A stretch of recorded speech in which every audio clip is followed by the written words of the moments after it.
What's going on, everybody? Welcome back to the channel. In today's video, we are going to be diving in and talking about what to do to prepare for rotation here in MTG Arena. It's a thing that happens every September in MTG Arena. Essentially, we lose the last four sets of standard or alchemy, and they essentially rotate out and go into the eternal formats of historic and explorer, and we make room for the new cards that are currently coming into the standard format. To give a better idea of what this looks like is I actually have a graph. So I actually have a graph here just to give you a better idea of what this currently looks like. As you can kind of see here, we have, the current standard for the most part. You have Zendikar Horizon, you have Call Time, Strixhaven, Adventure, Forgotten Realms, and then we have Innistrad, Crimson Vow, Kamigawa, Streets of New Capenna, and then we have the two alchemy sets as well. It is definitely one of those things that we've had for the past year. Once we go into rotation, we actually lose everything from Adventure, Forgotten Realms, and back, and this gives us room for those said new cards.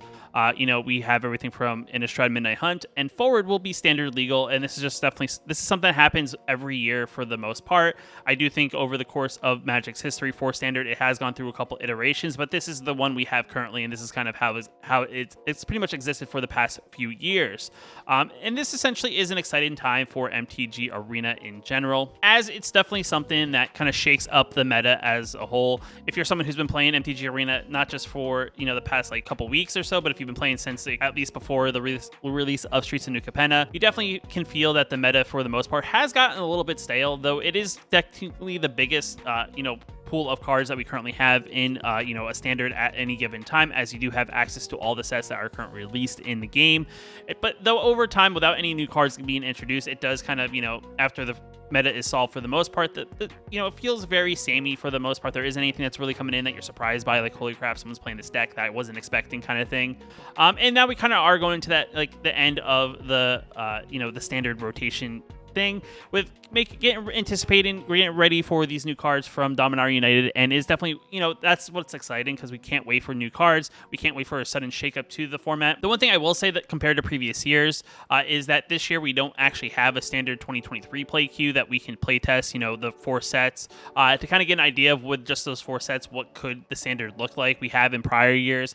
I do think it's just because they've introduced alchemy, I do think that's kind of why they didn't want to do an alchemy and a standard one, and I guess they didn't want to do one and not the other, kind of thing, just because Baldur's Gate got released. I'm sure they're probably scrambling to actually get the new cards into the game coded and whatnot, so it's definitely probably one of those things that they don't want to go out of their way to do this on top of trying to do that. But yet again, it's definitely one of those things. It's definitely going to be interesting a couple weeks after rotation happens, just because a lot of the playtesting will be happening then. Some cards may be really popular when they get announced from, say, Dominaria United, but then once they get playtested and play against other cards or other decks, they may not be as good as people may speculate on them. So it's definitely one of those things that is exciting to kind of get an idea of what new cards we'll be getting, what cards that currently exist may be good. Though I do think there are cards that are going to be good regardless of what happens with standard. Will stay good. Like Meat Hook Massacre is definitely a card that comes off the top of my head as being a card that will stay good for the most part. But now diving into some tips that I do think that you would want to do as a new player or a player in general in MTG Arena to get yourself ready for the upcoming rotation, is the first and foremost thing is it's a time to save, right? For the most part, I would say if you're trying to build a deck, if it has cards from older sets, I'd probably hold off on building that deck and kind of wait and see what happens with the new standard for the most part, just because there's no point in investing into cards as much as they may move into Historic and Explorer. There's no point in investing in those cards if you're looking to be playing standard with them, just because you'll only get a couple weeks out of them based upon how much currency you do have and how much time it's going to take you to farm said currency to actually craft those cards.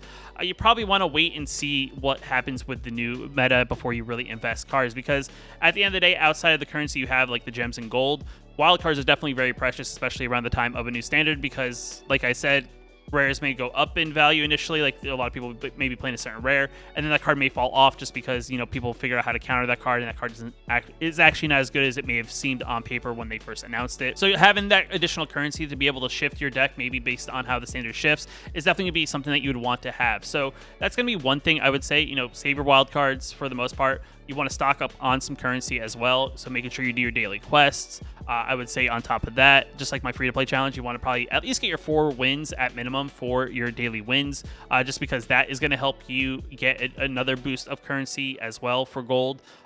So, in theory, if you have 500 gold quests for your daily quest on top of your your 4 daily wins, you're looking at getting about 1,000 gold right there. And over the course of a month, that's about 30,000 gold, which is definitely a big influx. And that'll definitely give you a decent boost into either buy-in packs if you're not someone who likes drafting, or at least give you 3 drafts of the premier draft for Dominaria United, which also will help you get cards. So either way is definitely a good thing there. Outside of that, the other thing you probably want to work on that is definitely something that it may not be in favor of standard, but at least getting your mastery pass upgraded at least to the higher rankings. This is my main account. I didn't really play the mastery pass for the most part, as I was on my free-to-play account all last month. So getting this leveled up to at least somewhere maybe close to the end at least of the free-to-play pass is definitely gonna be where you'd want to go, because that will maximize at least all the packs you get. As much as these packs are Baldur's Gate, these packs are still definitely good to get as a player, just because these packs will contain a possibility of getting some common, uncommon wildcards, with that chance of also getting rare and mythic wildcards, which will definitely give you an overall boost of currency that you can use to then craft, say, a new deck, or craft cards that may help your deck, or replace cards in your deck that may be leaving the format as a whole. So that's definitely another area I would recommend to dive into when it comes to, help trying to figure out ways to kind of farm that up. I would say as well, if you've been playing, MTG Arena every few days, or even for the most part every day, you probably will be close to that point, by the middle of the month. If you're not all the way to the maximum, I don't think you're going to be losing out on too much. Like I said, it's definitely just getting those additional packs are definitely going to be very good. Another thing that I would say, that just in case, if maybe you're not someone who's aware, but there are codes as well for free packs of MTG Arena cards that you get with every release of a set for the most part. I will leave a link down in the description below of what those codes are, so if you want to implement them and see if you've already redeemed them. If you haven't, you'll get at least 3 packs of every set up into a certain point, which is definitely very good. Those packs also, yet again, even if they're older packs that aren't currently in standard, those packs will also have that chance of getting you some additional wild cards, or getting you, at least when it comes to packs, your progress around your wheels when it comes to getting additional wild cards. So that's definitely something that we want to look forward, because we want to just save up as much of our currency as possible. Even with me having 261 commons, 145 uncommons, 10 rares, and 17 mythic rares, that is definitely not enough to get yourself a good start in Dominaria United. Sure, I can go ahead, I can craft most of the commons and uncommons, kind of set myself up that way, and then every time I draft Dominaria United, I will most likely get vault progress. But outside of that, it's definitely, you want to just make sure you have, the currency to craft, said cards, just because, we really won't know what the good decks are for at least the first few weeks, I would say, just because, we're not being able to play test and kind of understanding, what decks will exist post rotation. The next thing I would say you would want to do is you want to look at your decks for the most part that you currently have, and understand what decks may be still viable and what decks may not be viable whatsoever. So here you see me have a mono red goblins on the screen. This is definitely a deck, unfortunately, is not going to be as viable as it is currently. There may be still a mono red aggro deck, but it won't be based around goblins, just because the current goblins that we have in the format, outside of a few, are mostly from sets that will be leaving the format. Even the land base, for the most part, is actually leaving the format. So if you just kind of see me just kind of, take the cards out that are going to be leaving, you're not really left with a bunch. Sure, you replace snow-covered mountains with regular mountains, but for the most part, you have a handful of cards that, will be in the deck for the most part. And essentially, this deck is now unplayable, because unless they introduce a bunch of goblins in Dominaria United, you're not going to replace all these cards in just one set. And like I said, all these cards are from the older sets that we rotated out, and we really didn't get too many outside of a couple goblins from the newer sets. So that's the other thing. I would also look at your deck list that you see here. I know mine's kind of a little bit on the cleaner side, just because I've already cleaned it up, but you want to go through and maybe look at decks that maybe you're not playing, because what you want to do is you want to make sure you have, deck slots to be able to kind of craft various decks. I know there's 100 slots now. At one point, I think there was like 75, and because I was making a lot of deck videos and playing decks, I had this thing maxed out most of the time. And the other benefit too is they now moved the starter decks out of this slot, so that's definitely been beneficial. So you technically pick up additional slots as well. But clean up decks that maybe you're not playing, or maybe decks that you were going to build but then decide not to build, is definitely be a good thing. Kind of just have, getting rid of the clutter is definitely a good thing. This is kind of like the time to spring clean up what you currently have in Arena. If you let's just say, you at one point were playing Rakdos Anvil, but then you're like, okay, I'll move over to a different deck. This is that time to get rid of that Rakdos Anvil deck. You can always get the deck back. It's not like you lose the cards if you delete it, but definitely cleaning up your deck list for the most part is definitely going to be very good there. Another thing you can do if we dive into our profile screen is that you can actually, get yourself ranked up in both the constructed and the limited ladder through the month of August. And depending on when you see this, there may be a little bit of time left in the July season. But you definitely can get yourself ranked up through both ladders. And what you probably want to strive to do is at least get gold rank in both.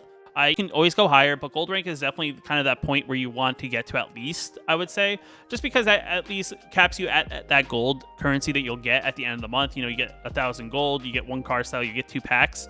And after that, the only thing you really get is 1 additional card style, and then you just start getting more packs.